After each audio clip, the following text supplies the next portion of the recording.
सानो छोरी र ठुलो छोरीको उनीहरू दुईजनालाई नै हाम्रो ग्रुपमा हुँदैछ।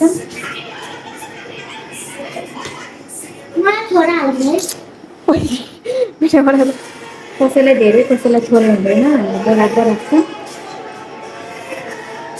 मामाले ग्रुप उस गर्नुभयो भिडियो च्याट।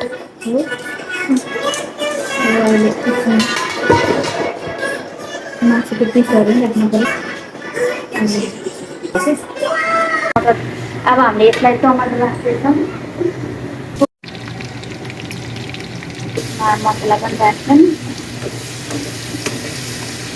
अब हामीले यहाँ मसला राख्छौँ। हामी चाहिँ भेज ल हाम्रो चाहिँ यहाँ नानीले वाटरमेलन खाँदैन।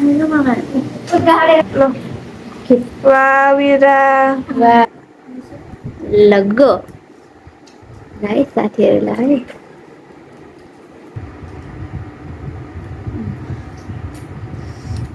बिस्तारै नातिकन खाऊ के साथीहरू। यहाँ थुक्पा हामीले उमालेर निकालिसक्यौँ। अब हामीले चाहिँ यहाँ हाम्रो यो ग्रेभी पनि उम्लिसकेको छ। यसलाई एकछिन राखेर थुक्पालाई एकछिन राखेर हामीले थुक्पा एकछिन राखेर उमाल्छौँ, पकाउन छोडिदिन्छौँ। त्यसपछि हाम्रो थुक्पा रेडी हुन्छ। अब 5 मिनट मात्रै, हामीले धेरै बेर पकाउँदैनौँ किनभने अलरेडी हामीले यो पहिले पाक्नुसकेको छ। त्यसैले हामीले यसलाई धेरै बेर पकाउँदैनौँ। जस्ट हामीले यसलाई 5 मिनट मात्रै थुक्पामा रसहरू सबै हाम्रो यो ग्रेभीहरू, थुक्पामा हाम्रो सुपहरूको रसहरू, मसलाको टेस्टहरू राम्रोसँग लाग्नको लागि, भिज्नको लागि हामीले एकछिन 5 मिनट चाहिँ हामीले यसलाई मजाले पकाउँछौँ। त्यसपछि हाम्रो थुक्पा खानको लागि रेडी हुन्छ। हेर्नु होला हजुरहरूलाई मेरो होममेड रेसिपी कस्तो लाग्यो। हजुरहरूलाई मेरो होममेड रेसिपी राम्रो लाग्यो भने लाइक, कमेन्ट एन्ड सब्सक्राइब गरिदिनु होला साथीहरू। मैले त्यसरी नै जानेको छु। त्यसैले मैले चाहिँ यसरी नै बनाउने गर्छु साथीहरू। त्यसैले मैले यसरी नै बनाएँ। मलाई त्यसरी नै मिठो लाग्छ किनभने मेरो यो रेसिपी हो। यो चाहिँ मेरो आफ्नै रेसिपी हो है। मैले चाहिँ कुनै युट्युबबाट हेरेर उ गरेर चाहिँ सिकेको होइन। यो चाहिँ मेरो आफ्नै तरिकाले बनाएको हो कि साथीहरू। त्यही भएर कमेन्ट नगरिदिनु होला, नराम्रो कमेन्टहरू नगरिदिनु होला। मैले बनाएको रेसिपी राम्रो लाग्यो भनेदेखि हजुरहरूले नि यसरी नै बनाएर खान सक्नुहुन्छ। यो चाहिँ हो साथीहरू। सक्नुहुन्छ। यो चाहिँ यहाँ चाहिँ हाम्रो थुक्पा छ, अनि यो चाहिँ हाम्रो मसरुम्स, अनि यहाँ चाहिँ हामी यहाँ राखिसकेको छ। यहाँ चाहिँ हाम्रो चाहिने सामग्रीहरू हेर्न सक्नुहुन्छ guys. Everyone welcome to my vlog. आज चाहिँ हामीले चाहिँ थुक्पा च्यालेन्ज गर्दैछ। सो यहाँ चाहिँ मेरोले चाहिएको सामानहरू काट्दै हुनुहुन्छ। चाहिँ हामीले यहाँ मासुलाई फ्राई गर्दैछौँ। चिकनलाई मजाले फ्राई गर्छौँ, फ्राई प्यानमा राम्रोसँग फ्राई गर्छौँ। फ्राई गर्छौँ है। नुन र बेसार मात्रै राखेर मजाले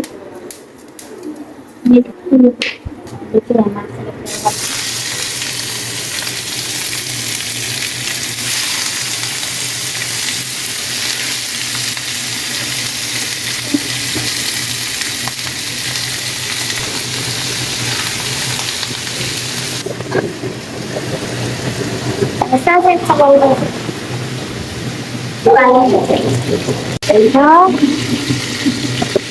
अब यसलाई चाहिँ हामीले सबै मासुहरू चाहिँ यस्तो कलरमा ल्याउनुपर्छ क्या।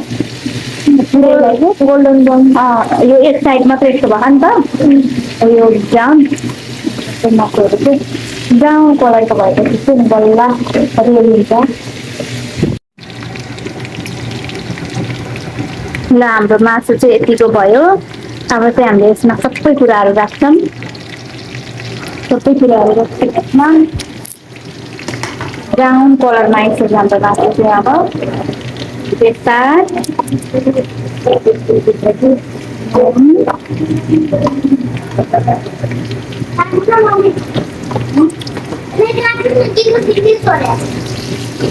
रोक, 1 मिनट है सानो।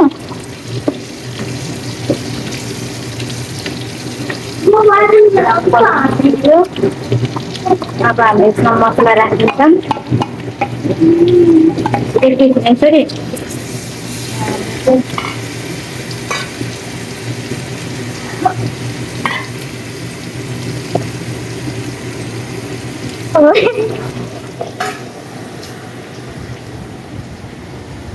अरे भनौँ गल भन्छ नि। हाम्रो चाहिँ मासुमा मसला पनि राख्छौँ। अब हामीले यहाँ मसला राख्छौँ। हामीले चाहिँ भेजिटेबलसँगै पनि बनाउन मिल्थ्यो मासुलाई, तर मासु यसरी राम्रोसँग फ्राई यसरी छुट्टै गर्दाखेरि चाहिँ एकदम राम्रो कलर आउँछ कि, अनि टेस्ट पनि छुट्टै राम्रो मिठो आउँछ। देखाएँ? देखाएँ? मलाई पनि देखाएको हो। हाम्रो चाहिँ यहाँ वाटरमेलन डाढेर निकालिन्छ।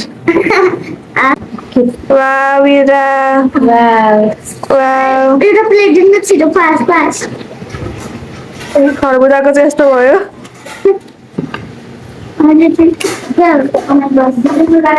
वाउ आइसक्रिम हुन्छ नि हो त्यसको लागि के बिरानो भन नर्मल तपाईँ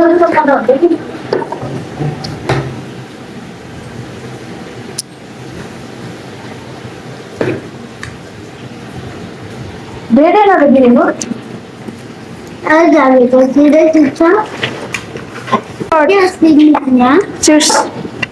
हाम्रो साथीहरू यहाँ मासु एकदमै रेडी भइसक्यो, एकदमै राम्रोसँग पाकिसक्यो। अब चाहिँ हामीले यसलाई अब ग्रेभीमा राख्नुपर्ने हुन्छ। हाम्रो ग्रेभी चाहिँ हाम्रो के अरे भेजिटेबल्सहरू चाहिँ यहाँ यस्तो छ, अघि नै हामीले पकाएर राखेका थियौँ। अब चाहिँ हामीले यो मासुलाई यो भेजिटेबल्समा राखेर अनि हामीले यसमा सुप राख्नुपर्ने हुन्छ। अनि सुपलाई हामीले एकछिन उमाल्छौँ। यहाँ चिकन राम्रोसँग फ्राई भइसक्यो। अब हामीले चाहिँ यहाँ भेजिटेबल्समा अघि हामीले बनाएको मसरुम भेजिटेबल्समा चाहिँ यसलाई चिकनलाई राख्छौँ। अनि हामीले यहाँ ग्रेभी बनाउँछौँ। के राख्छौँ हामीले चाहिँ यहाँ अब सुप राख्छौँ। हामीलाई कति सुप चाहिन्छ त्यही अनुसारको हामीले यहाँ सुप राख्छौँ।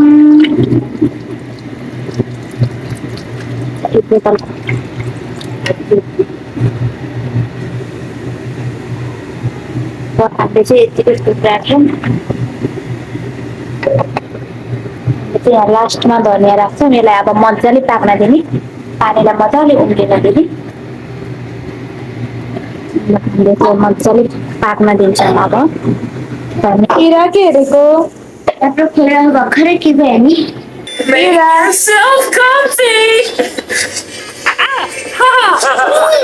को लागि पानी उमाल्दैछौँ। यसमा चाहिँ हामीले थोरै नुन राख्छौँ कलरको लागि। पानी रेडी हुँदैछ, त्यसको लागि चाहिँ हामीले थुक्पाको लागि हामीले थोरै बेसा राख्छौँ कलरको लागि। अनि हल्का नुन पनि राख्छौँ टेस्टको लागि, मिठो टेस्ट आउँछ कि यो नुन राखेपछि चाहिँ राम्रोसँग थुक्पामा लाग्छ। त्यही भएर थोरै नुन पनि राख्छौँ। अनि त्यसपछि हामीले यो पानीलाई मजाले उम्लिनको लागि छोडिदिन्छौँ एकछिन। यहाँ चाहिँ हाम्रो मासु रेडी भइसक्यो। थुक्पाको लागि हामीले सुप पकाएका थियौँ। हामीले यहाँ थुक्पाको लागि पकाएको सुप चाहिँ माथिबाट खिच्न अनबल लाग्यो। यहाँ चाहिँ हामीले थुक्पाको लागि पकाएको सुप चाहिँ एकदम राम्रो रेडी भइसकेको छ है साथीहरू। एकदम रेडी भइसकेको छ। अब हाम्रो थुक्पा उमाल्ने बित्तिकै हामीले यसमा थुक्पालाई एड गर्छौँ। ठुलो छोरी चाहिँ क्यामेराम्यान, ठुली छोरी क्यामेराम्यान। साथीहरू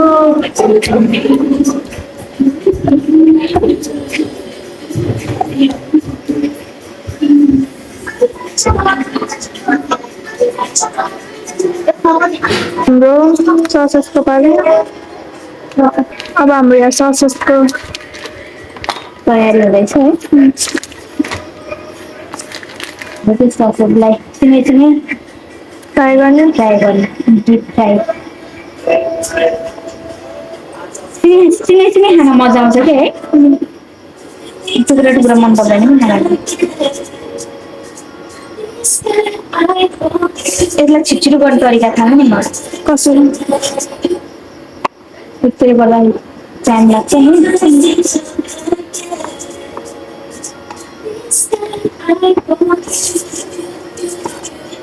पाँच तरिका है यो छिटो तरिका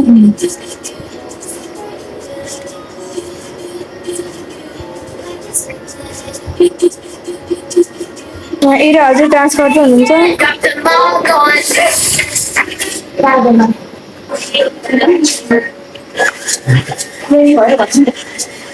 रेडी भयो यता हाम्रो पानी उम्लिसकेको छ उसको लागि चाहिँ हामीले थुक्पालाई अब हामीले अब थुक्पालाई यसरी राख्नुपर्ने हुन्छ साथीहरू देखाउनु हाम्रो चाहिँ यहाँ दिइसकेको छ है थुक्पा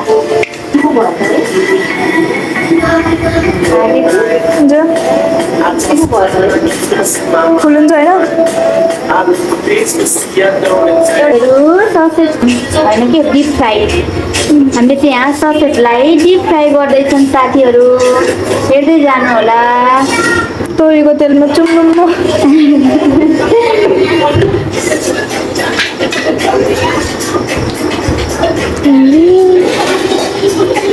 डान्स अब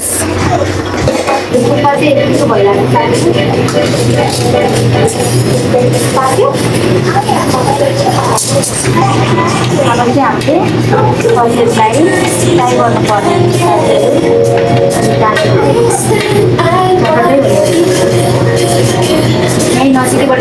मिल्छ कि यहाँबाट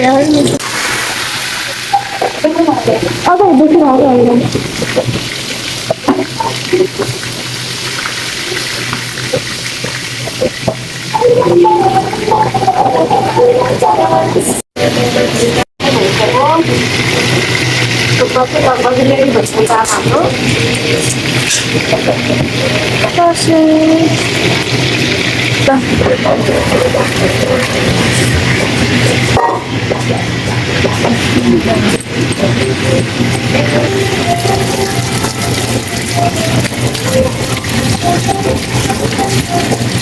खै मोडमा हाम्रो अफिस चाहिँ के अरे झुसुकी रास्तो यसले चाहिँ मुडै चेन्ज गरेछ कि आफ्नो यो के भन्छ होलिया नै चेन्ज गर्यो भुलिया नै चेन्ज गरेछ कि यसले आफ्नो यो के भइरहेको यसलाई यो ससेटले के भइरहेको टर्न इन्टु झुसुकीतिर साथीहरू यहाँ थुक्पा हामीले उमालेर निकालिसक्यौँ अब हामीले चाहिँ यहाँ हाम्रो यो ग्रेभी पनि उम्लिसकेको छ यसलाई एकछिन राखेर थुक्पालाई एकछिन राखेर हामीले थुक्पा एकछिन राखेर उमाल्छौँ पकाउन छोडिदिन्छौँ त्यसपछि हाम्रो थुक्पा रेडी हुन्छ अब 5 मिनट मात्रै हामीले धेरै बेर पकाउँदैनौँ किनभने अलरेडी हामीले यो पहिले पाकिसकेको छ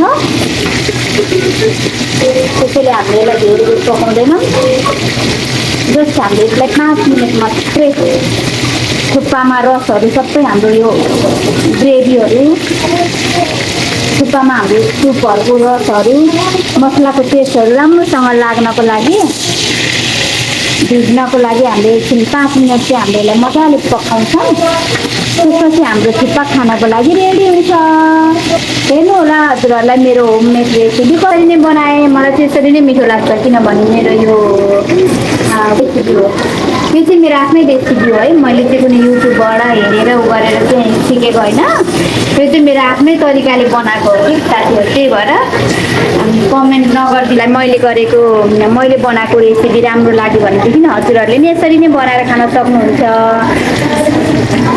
यो चाहिँ यो साथीहरू ल उता चाहिँ मरेको है अब चाहिँ हामी यहाँ च्यालेन्जको लागि रेडी हुँदैछौँ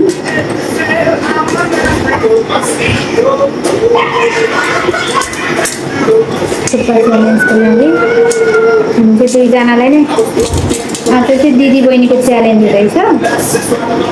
सानो छोरी र ठुलो छोरीको उनीहरू दुईजनालाई नै हाम्रो पर ग्रुपमा हाल्दैछ।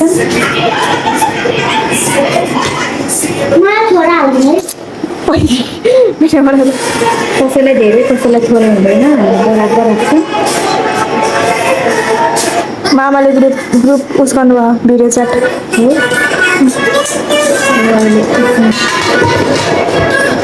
मासुको पिसहरू पनि राख्नु पऱ्यो। च्यालेन्ज भनिसकेँ है, तर अब च्यालेन्ज नै भयो। ल है साथीहरू, हाम्रो यहाँ नानीहरू चाहिँ दुईजनाले नै दिदी बहिनीले चाहिँ के अरे च्यालेन्ज दिने भनिरह। यहाँ सानो नानीले ठुलो नानीलाई च्यालेन्ज दिने। अब हामीले थुक्पा च्यालेन्जमा चाहिँ ल हेरौँ है साथीहरू, कसले चाहिँ जित्दो रहेछ है त। अस्ति चाहिँ हाम्रो के अरे कोरियन नुडलमा चाहिँ हाम्रो ठुलो नानीले जिते थिए। आज चाहिँ थुक्पा नुडलमा चाहिँ कसले जित्दो रहेछ है साथीहरू। अहिले तिमीहरूले यो खाइसकेपछि सुप पनि राखेर खान सक्छौ है। ल 1 2 3 गो। ल गो है साथीहरूलाई है दुईजनाले नै। अलि नजिक बस न।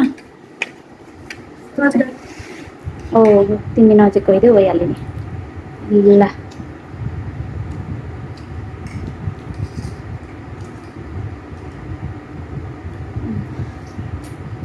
बिस्तारै खाऊ, बिस्तारै नातिकन खाऊ, केही पनि हुँदैन।